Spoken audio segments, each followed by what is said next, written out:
Ang mabuting balita ng Panginoon, ayon kay San Lucas.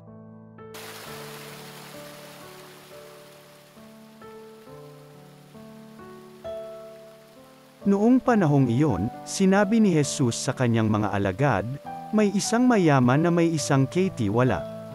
Isinumbong sa kanya na nilulustay nito ang kanyang ari-arian. Kaya't ipinatawag niya at tinatanong, ano ba itong naririnig ko tungkol sa inyo? Isulit mo sa akin ang buo ang pangangasiwa mo sa aking ari-arian pagkat mula ngayon ay hindi na ikaw ang katiwala ko. No ika ng katiwala sa sarili, aalisin na ako ng aking Panginoon sa pangangasiwa. Ano ang gagawin ko? Hindi ko kayang magbungkal ng lupa, nahihiya naman akong magpalimos. Alam ko na ang aking gagawin. Maalis man ako sa pangangasiwa, may tatanggap din sa akin sa kanilang tahanan. Isa-isa niya ngayong tinawag ang mga may utang sa kanyang Panginoon.